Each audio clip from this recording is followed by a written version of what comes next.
Ethan Ward rode into the small trading post just after noon, dust rising behind his horse with every step. He had planned only a quick stop. Buy some flour, a little coffee, maybe a new rope, then return to his quiet ranch before evening. He lived far from town, far from noise, far from everything except the wind and the hills. Most days he liked the silence. Most days he told himself he didn't need anyone else. But sometimes, in the still nights, he felt the emptiness sit heavy on his chest. He dismounted near the hitching post and tied his horse. The sun was hot, and people gathered under shade tents to bargain or trade. Ethan moved slowly through the crowd, nodding politely when someone greeted him. But he did not stay long at any stall. He just wanted supplies and a peaceful ride home. But as he reached the far end of the trading area, something caught his eye, something small, quiet, and so out of place he almost walked past it. An Apache woman sat alone on the ground beside a faded blanket. She kept her arms around herself as if holding her body together. Her dark hair was uncombed, and her clothes were worn. She looked scared, tired, and uncertain. But even with all that, there was a gentleness in her face. Ethan slowed his steps. She lifted her eyes for a brief moment, and in that single glance, he saw something he had not expected: deep fear mixed with hope. Not the kind of hope people feel when waiting for good news. This was the hope of someone standing on the last edge of life, desperately looking for a hand. He had seen many traders, families, and travelers over the years, but he had never seen someone look at him with that kind of silent plea. Ethan tried to pretend he hadn't noticed, but his feet stopped on their own. He turned slightly, giving her a chance to look away if she wanted. Instead, she slowly stood up. Her steps toward him were small and hesitant. Like every movement cost her strength she didn't have. Ethan took a careful breath, unsure what was happening. When she reached him, she lowered her eyes again, as if she feared he might push her away before she even spoke. Then her voice came soft, trembling, but full of courage she had gathered from somewhere deep inside. "No one wants me," she whispered. "Give me a husband. Give me one last chance." Ethan's heart slammed in his chest. He had expected a greeting or a request for food. But not this, never this. The trading post suddenly felt too quiet around them. A few nearby people turned to look, curiosity rising. Ethan felt the weight of their eyes, and wished they would mind their own business. But they didn't. They watched closely, waiting to see what this cowboy would do. He looked at the woman. Her hands were shaking. Her lips were dry. She kept her gaze lowered, as though she expected him to laugh or walk away. Ethan knew enough about the tribes to understand that a woman standing alone like this was carrying a story, usually a painful one. "What's your name?" Ethan asked gently.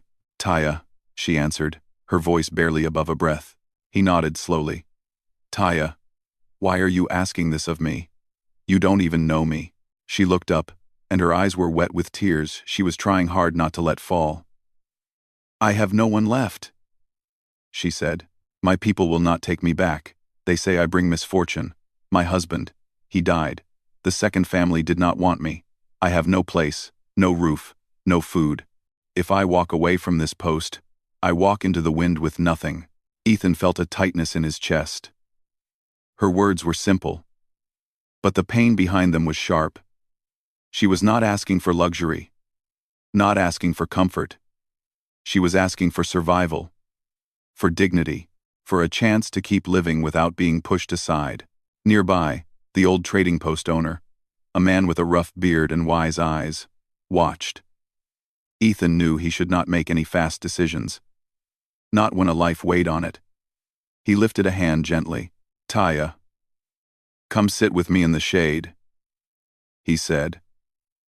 "Let me understand first." She nodded quickly, as if afraid he might change his mind. He led her toward a wooden bench near the supply barrels. She sat carefully, folding her hands in her lap. Ethan sat too, though he kept his distance enough to let her feel safe. "Tell me what happened," he said. At first, she couldn't speak. Her throat tightened, and she pressed her lips together to steady herself. Ethan waited patiently. He didn't rush her. After a few moments, She began to talk, her words slow and heavy. She told him about her first marriage, how her husband had been kind but fell sick one winter and never recovered. She had no children to anchor her place in the tribe. When she remarried, her new husband's family blamed her for every small thing: a broken pot, a sick horse, even bad weather. They said she brought bad luck. Finally, the man returned her to the tribe, saying he would not keep her. Her tribe, already struggling with food and hardship, saw her as an extra burden. A woman without a family had no real position, no protection, and no honor. They allowed her to stay only a short time. Then she was told to leave. Taya's voice shook when she described walking alone for days, sleeping near rocks and trees, eating almost nothing. She reached the trading post because she didn't know where else to go. "I cannot go back," she whispered. "And I cannot stay here long. I will not survive alone." Ethan listened without interrupting. Every piece of her story felt like a stone dropping into his chest. He had heard of rough customs before, but hearing it from her lips made it different, real, painful, unfair. When she finished speaking, she lowered her head again. "I asked you because you looked kind," she said. "You did not look away from me." Ethan leaned back, running a hand through his hair. He did not know what to say. He had come for supplies, not for life-changing choices. He didn't know her, didn't know her habits, didn't know if he could take care of someone who had been hurt so deeply. Yet he also knew one thing for certain: turning her away would break her completely. The trading post owner stepped closer.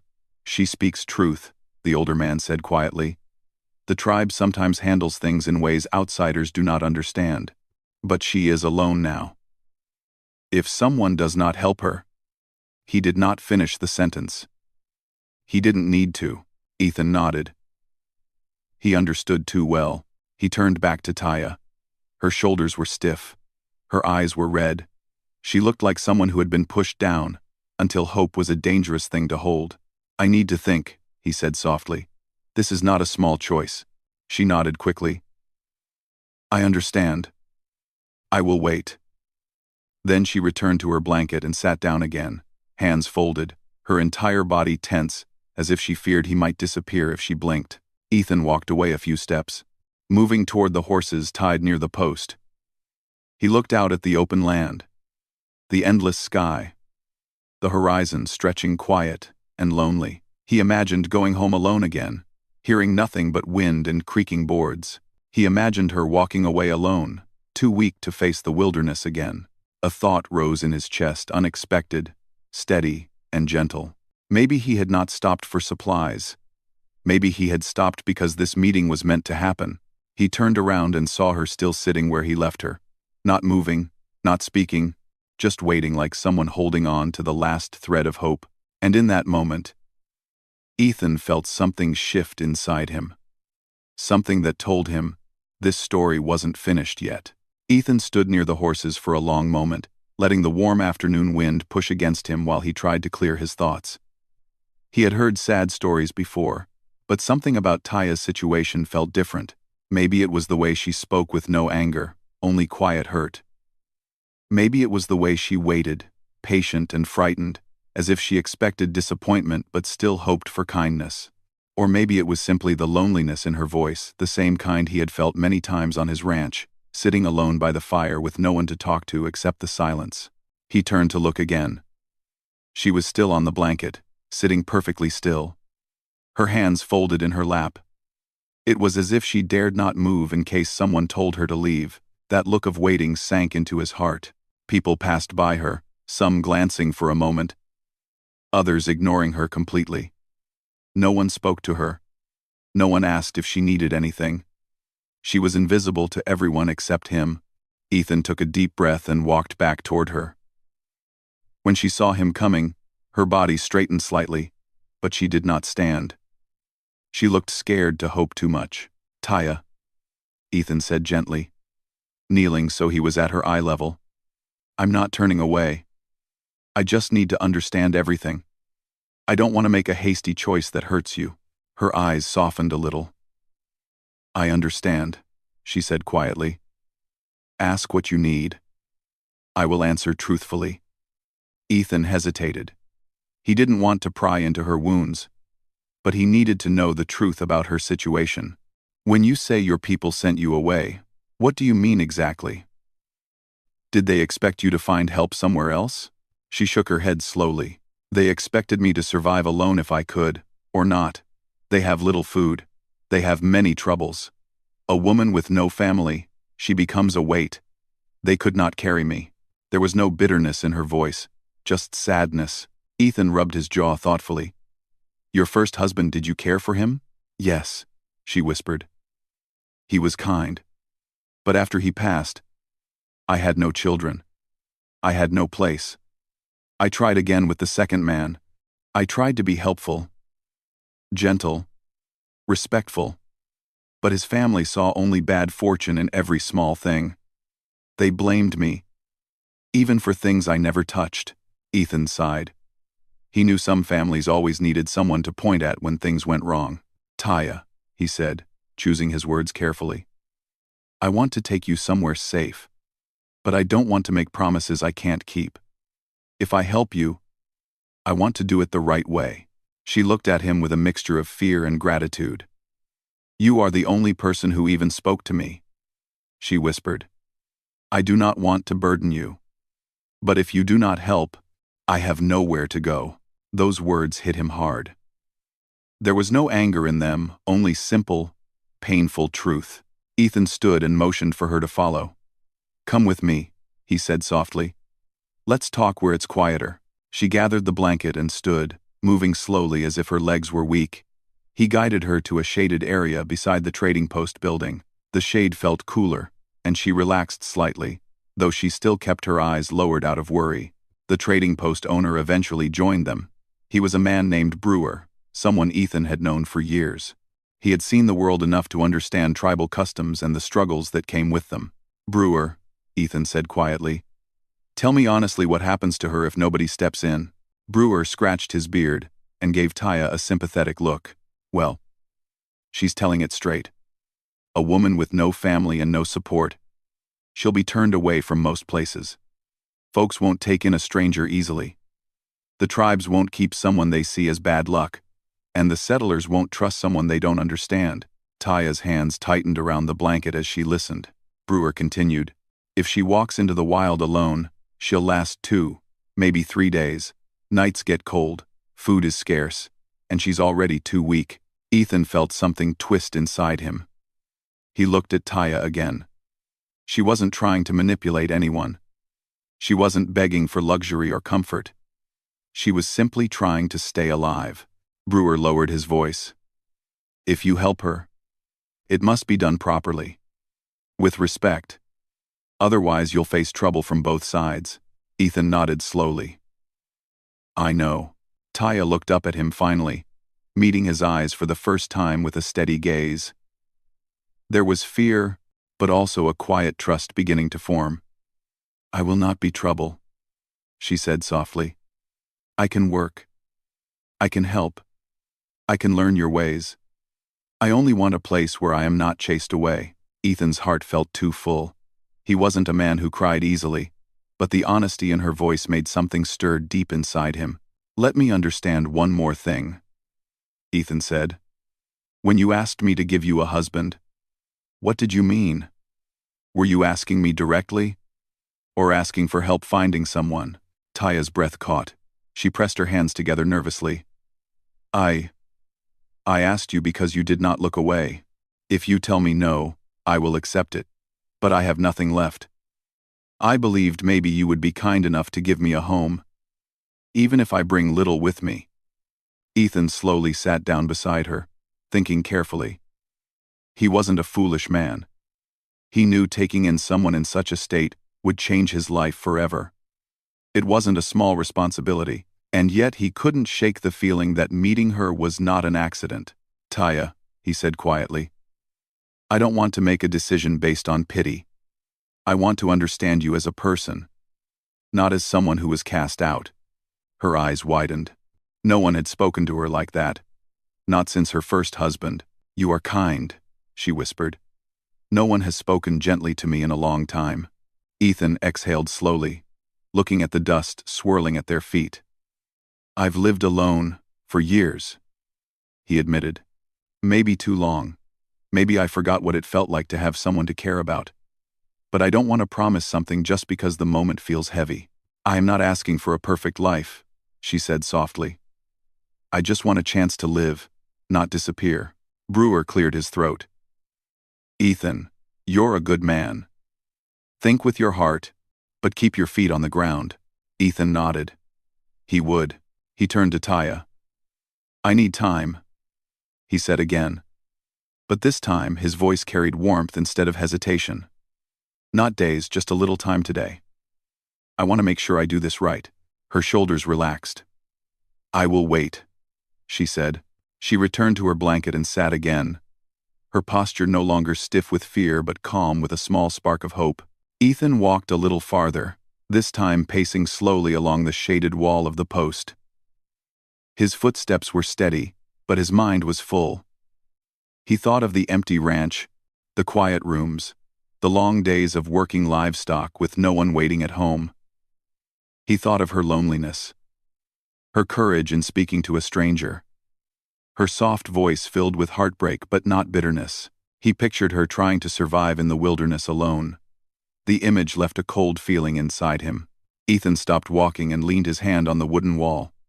Something inside him settled. A strange, peaceful certainty began to rise. Maybe he didn't know everything about her yet. Maybe he didn't know how their lives would turn out. But he did know one thing. He couldn't leave her here. Not like this. He turned again, and there she was, still waiting, her eyes following him with silent hope. Ethan felt the decision forming, slow but steady, like dawn rising over a quiet landscape. He didn't say it out loud yet, but deep inside, he already knew. He was not going to walk away from her. Ethan stayed near the shaded wall for a long moment, letting the quiet settle around him. The sound of the trading post voices, footsteps, horses, the rustle of cloth grew faint in his ears. All he could really hear was his own heartbeat and the memory of Taya's trembling voice. He wasn't a man who made decisions quickly, especially not decisions that could change another person's life, but something inside him had already shifted. He didn't want to watch her walk into the wilderness alone. He didn't want to imagine her disappearing from this place like she had never existed. He pushed off the wall and took a slow, steady breath. He walked back toward the place where he left her. Taya sat on her blanket, her hands folded neatly, her eyes watching the ground in front of her. She didn't fidget, didn't look around, didn't try to catch his attention. She simply waited, quiet and patient. That patience struck Ethan deeply. She acted as though she had no right to expect anything. When she noticed Ethan approaching, she lifted her eyes quickly and then lowered them again, almost as if she feared any hope would be a mistake. Ethan stopped in front of her. "Taya," he said gently. She looked up this time and kept her gaze there, even though he could see the fear shining underneath. "I want to speak honestly with you," Ethan began. "I've lived alone for many years. I don't know what it's like anymore to share my home with someone. I don't know what kind of partner I would be." Taya nodded slightly. She didn't interrupt. He continued. "But I also know I can't leave you here. I can't pretend I didn't hear your story. I can't walk away knowing you'll be alone, tired, hungry, and unprotected." Her eyes widened just a little, the smallest spark of hope flickering like a candle flame. Ethan lowered his voice. "I won't promise a perfect life. I won't promise that everything will be easy.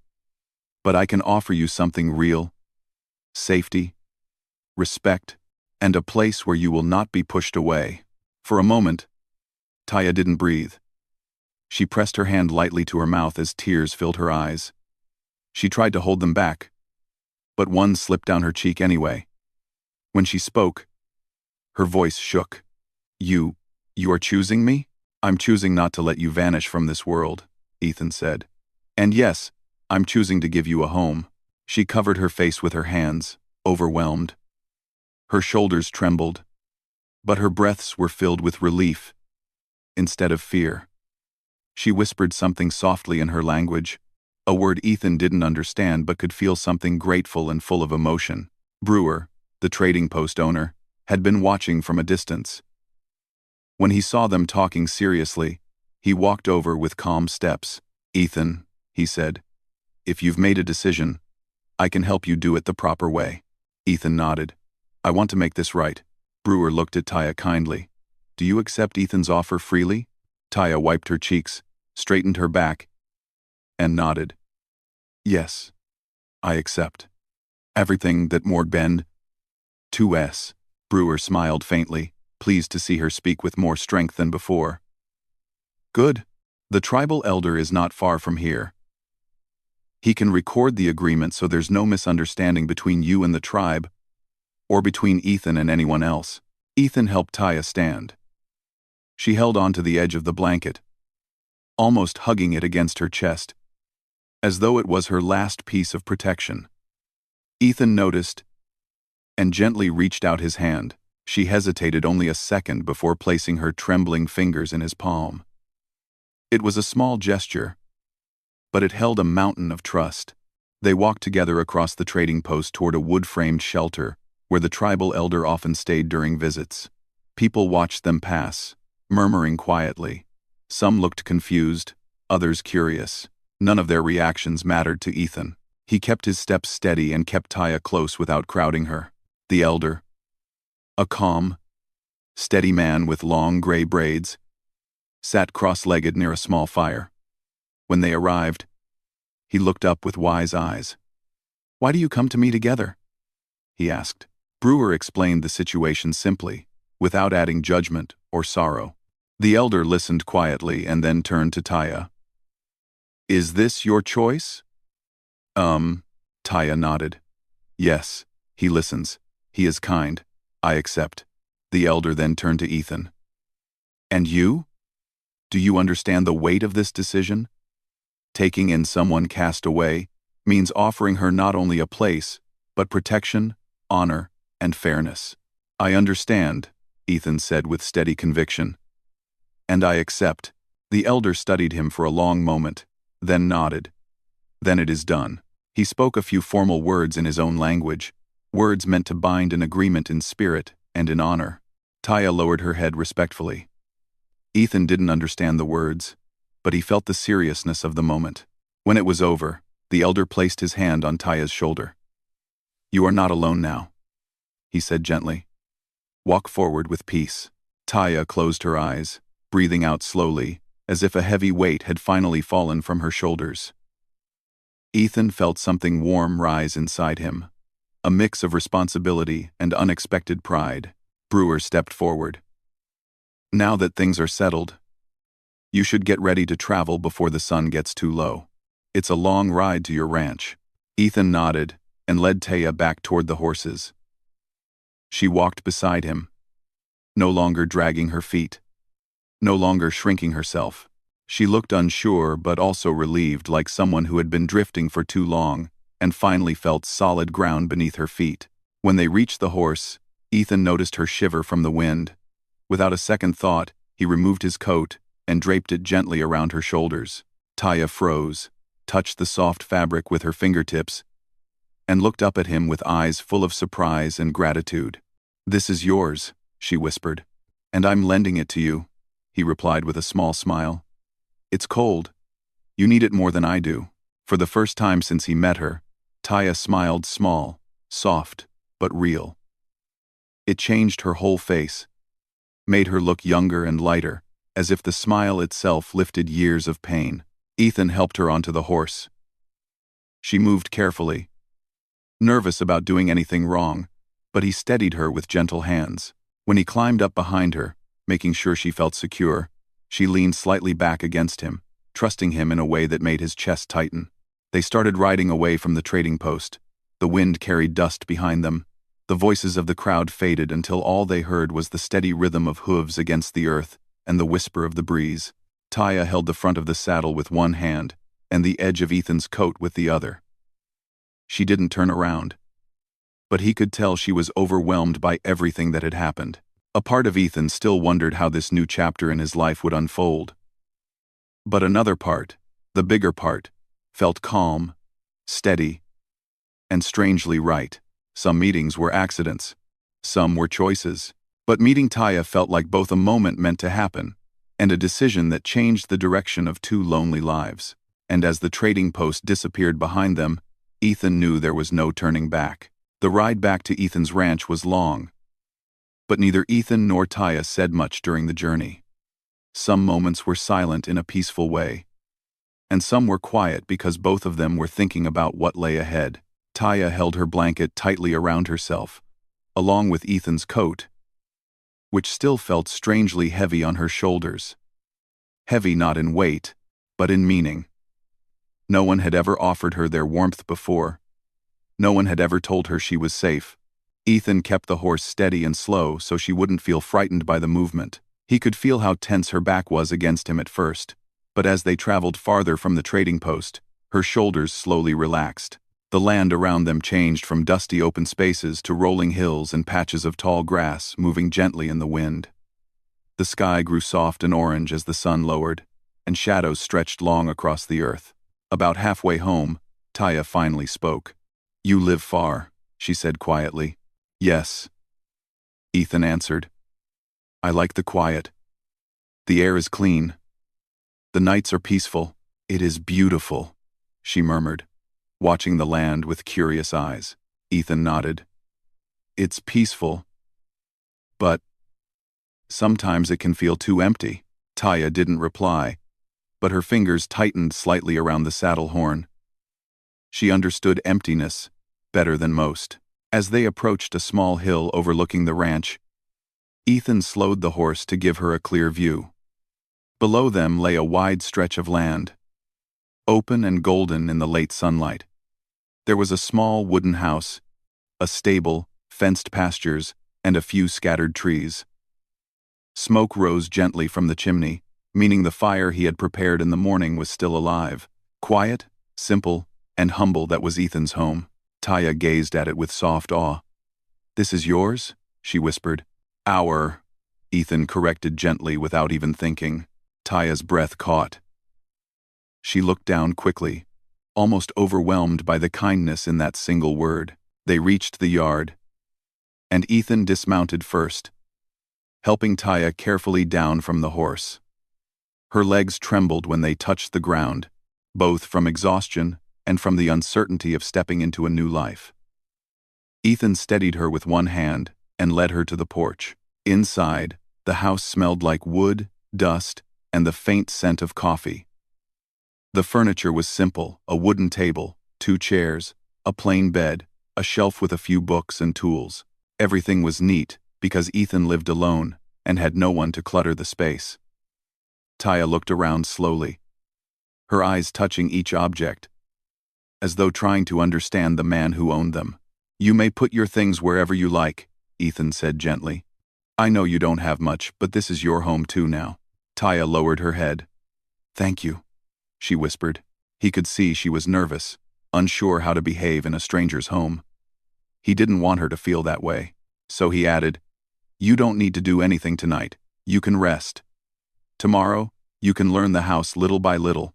No hurry." "I will try to be useful," she said softly, almost like a promise. "I know you will," Ethan replied. For the next hour, she moved around the house slowly, touching nothing but observing everything. She placed her blanket on a chair, folded it neatly, and stood beside the fireplace, watching the flames as if they carried old memories. Ethan chopped wood outside for a little while, to give her space. When he returned, he found her sweeping the floor gently with the old broom he kept by the wall. "You don't need to do that tonight," he said. Taya paused, then gave him a small, nervous smile. "It feels good to help," she said. "It feels like I am part of something." Ethan nodded, understanding more than he said. Later, he heated some soup for both of them. When he placed a bowl in front of her, Taya hesitated before taking it. "No one has served me food like this," she said quietly. "I am grateful." "You don't have to be grateful for simple kindness," Ethan replied. "It's normal here." Taya looked at him with disbelief, as if she had never heard such words before. As they ate, she stayed quiet at first, taking small bites. But after a while, she began to relax. Her shoulders lowered, her breathing softened, her eyes warmed with a quiet comfort. After the meal, Taya helped clean the bowls. She moved carefully, always looking at Ethan to make sure she was not doing anything wrong. He reassured her again and again that she was doing just fine. But when the evening quiet settled, Ethan noticed something else. Taya was trembling, not from cold, but from deep, old fear. She stood near the window, hugging herself gently. "You're safe here," Ethan said in a calm voice. "No one will insult you. No one will push you away." Taya nodded, but her eyes still carried fear. "Sometimes," she said softly, "even when people said I was safe before, it did not stay true." Ethan stepped a little closer, leaving space so she wouldn't feel crowded. "I'm not them," he said quietly. "I keep my word."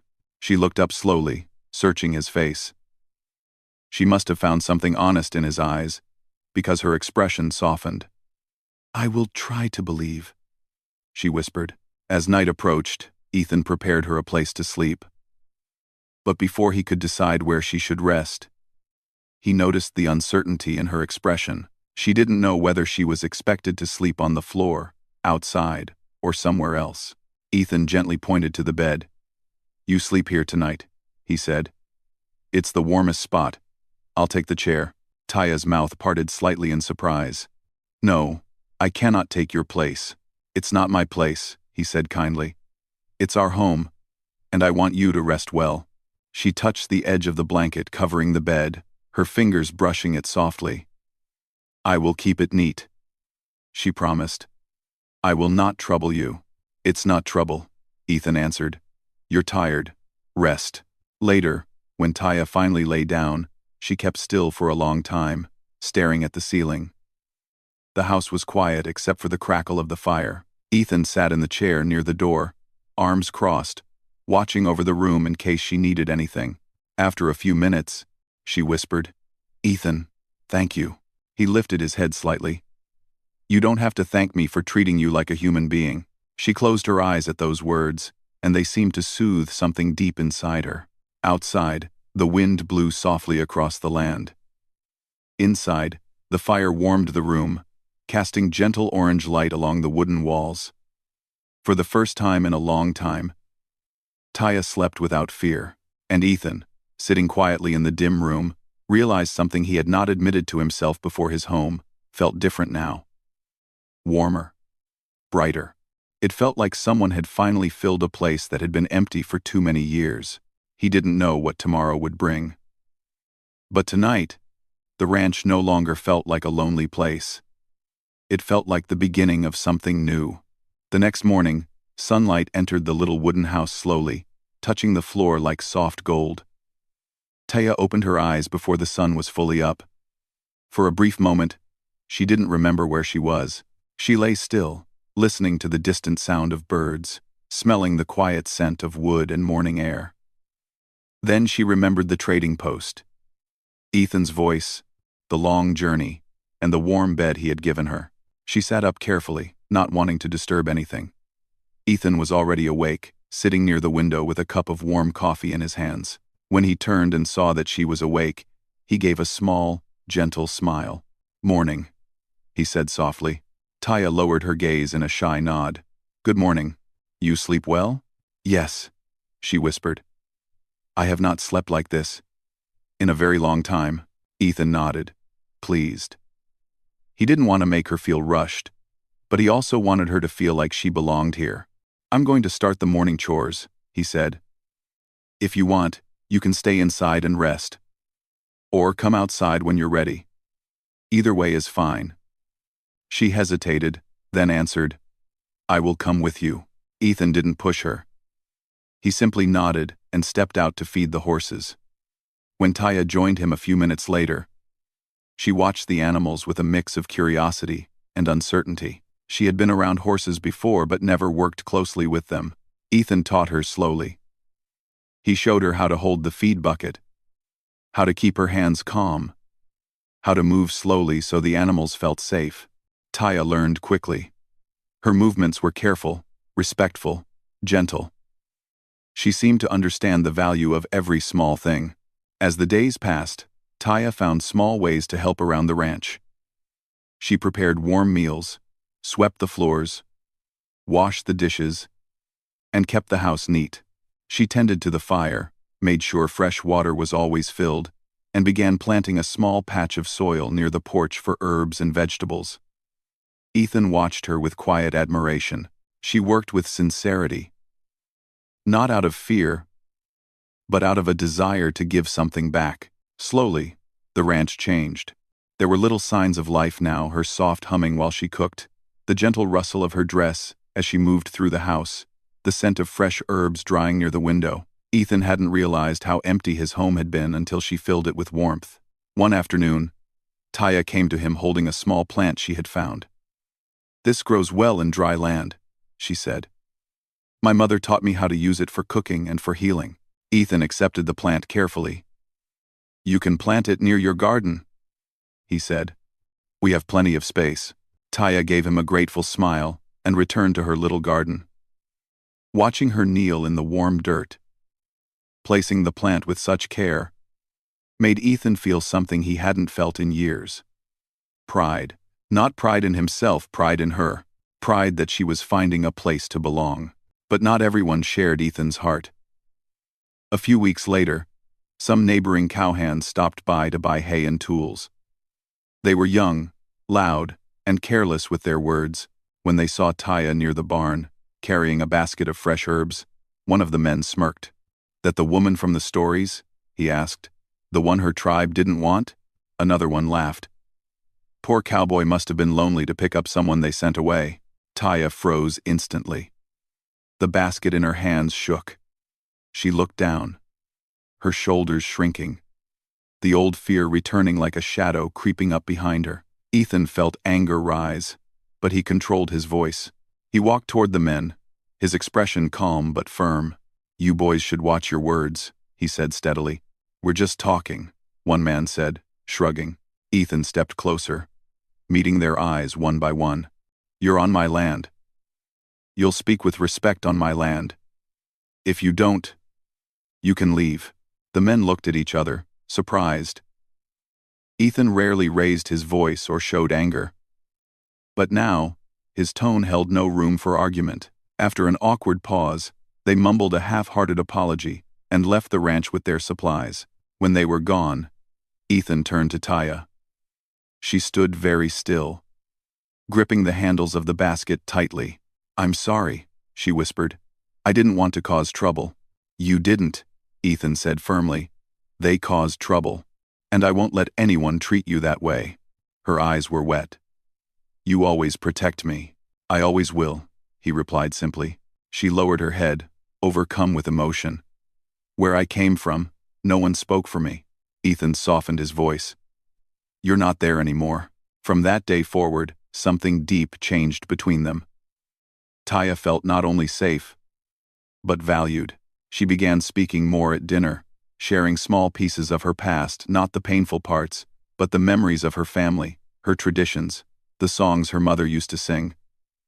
Ethan listened to every word. One evening, as they sat outside watching the sky turn purple and pink, Taya glanced at the small garden she had grown. It was green now, full of herbs, simple vegetables, and tiny flowers. It made the ranch look different, alive and warm. "Ethan," she said softly, "I never prayed for much. I never asked for riches or admiration. I asked only for a chance to live without fear." He turned to her. "You have that now." She looked at him with a gentle, sincere expression. "I also prayed for someone who would see me, not as a burden, not as trouble, but as a person." Ethan felt a warmth spread across his chest. He didn't speak right away. He wanted to choose the right words. "Taya," he said slowly, "you didn't come into my life as a burden. You came as a blessing. I thought I was giving you a home, but I see now, you've given me one too." She blinked, surprised. "I gave you a home?" "Yes," he said, smiling softly. Before you came, I lived here. But it was just a place. You made it feel alive again. You made it feel like something more than wood and dirt. Taya looked down, shy again, but her smile was bright enough to warm the entire porch. Summer approached, and the ranch changed with the season. The days grew long and golden. The wind carried the scent of warm grass. Ethan and Taya worked side by side, feeding animals, fixing fences, harvesting small vegetables she had grown. Every evening, they ate together, talking softly or simply enjoying the quiet. One afternoon, Ethan stood at the edge of the field, watching Taya tend to her plants. She hummed softly, her hands gentle as she touched each leaf. He realized then that she wasn't the frightened woman he had first met. She was stronger, calmer, confident in her steps. She had found her place. Taya looked up and saw him watching. She walked toward him, wiping soil from her hands. "You look tired," she said gently. "You should rest." Ethan laughed softly. "I could say the same to you." They shared a quiet smile. It felt natural, like they had known each other far longer than a few months. Taya looked at the land stretching around them. "This world feels large," she said softly. "But being here, with you, it feels small, in a good way." "Safe," Ethan nodded. "That's how a home should feel." For a moment, the wind brushed past them, warm and soft. Taya placed her hand lightly on her chest. "I am not alone anymore," she whispered. Ethan stepped closer, his voice gentle. "Neither am I." And it was true. The lonely rancher who used to return to an empty house now came home to warmth and laughter. The woman who once believed she had no worth now walked with confidence and peace. Two hearts, both shaped by loss, had found comfort in each other's presence. It wasn't a story of grand gestures or dramatic moments. It was a quiet story of kindness, trust, and the slow healing of two souls who needed exactly what the other offered. And as the summer sun dipped behind the hills, casting golden light over the ranch, Ethan realized that the day Taya begged him for a chance was not the day he took on a burden. It was the day his life truly began again.